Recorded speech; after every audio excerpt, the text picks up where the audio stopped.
Hello guys, mayong hapon, mayong buntag. Init po dahil. Mayong hapon, mayong gabi atong tanan. So, ngit-ngit pa kayo. So, naray ko diri karon sa Kitulad Bible College, no? So, sa Catalonan Pequeño na siya. Then, actually, hello guys.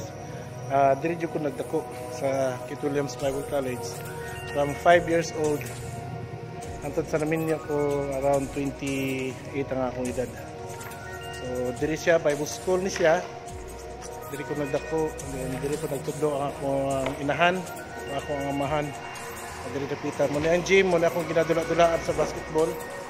Kani sa una diri ko mo nang nahasak sa basketball pod. May kay ang among tuluganan naro dito sa among puy-anan dito na sa ubos. Na may apartment diha. So suroy na to guys. Okay guys, nani ang library nila sa una. Andiri ang rooms. Then narito ang mga dormitory sa babae sa una. Daghan man gud kami diri sa una. Daghan mga estudyante diri sa Bible School. So kani siya una ni ang mga payag, hall, kitchen hall, dorm sa mga lalaki. O kani. So na-day apartment diha. Diri ko sa una galaglaag, lakaw-lakaw. So una bata pa ko from gikan pa ko pagkabata anto sa pagdako na nako diri. Kani sa una guys, nani siya tree house diri sa una. Wala na siya tree house karon. Ambayanan na mo na siya. Yan, muna ang basketballan diha ko gadulag basketball sa una. Dorm. So batang Kit Williams jud ko. Gikan kog 5 years old hantod sa nagedad kog 27. Namo nga gipuy-an sa una nga naami diri sa nagdako ko hantod sa kwan mo na ako ang puy-an, among puy-an diha nga balay diri. Diri mi gabuhi nanay mga durian diri dapita ay tanom. Okay guys, mo na mo gipuy-an guys diri sa una. So diri mi magbuhi kog manok. Na mga kapoy na buhi manok. Diha sa unahan, sapa na na siya, nabuhatan nila dike, sapa na na. No? So diri mi sa una.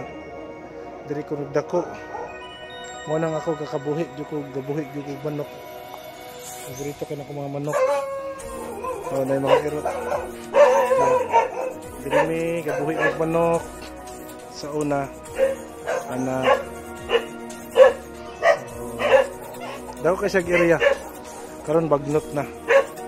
So ano yung mga trabaho tapos diri pag mapila ka tuig didako ko bali na pud mi diri CR dia tapos to bali na pud mi diri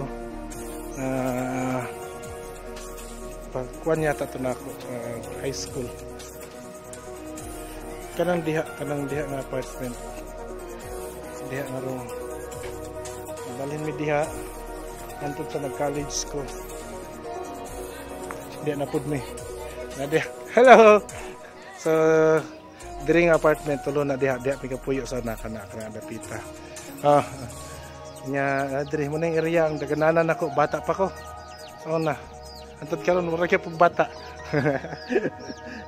So kani karaan na ni siya na pa ni sa bata ko sa una. Nya diha bago na siyang tukod ng mga kwan kanang apartment pod sa mga kaubanan ng mga pastors pod nga mag-stay diri. So katong mga from other places nga moanhi diri sa Davao City, pwede sila maka-stay, nagbuhat na sila og mga pandiha. So diha diri dapita nga area. So mo ni akong dagananan dako ni siya almost sobra hektarya ni nga area, no? Una ako ang ginadala bata pa ko antod sa magdako nako. So kani mga bag-o na siya mga apartment dirapita.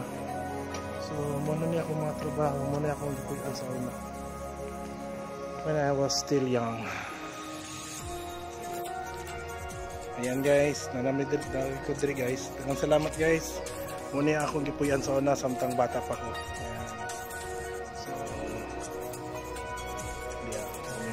Kit Williams Bible College. Along kuano ni siya. Nasa bypass road diri sa Catalonan Pequeño. No, hindi kan bangkal. Ano na siya guys. May basketballan dito. May dorm. Diri po ko na eskwela og Bible school. Diri po ko na eskwela pagka pastor pod. Nga naraman akong among gipuy-an diri sa una. So, muna siya akong gipuy-an. Salamat. Salamat guys. Thank you and God bless.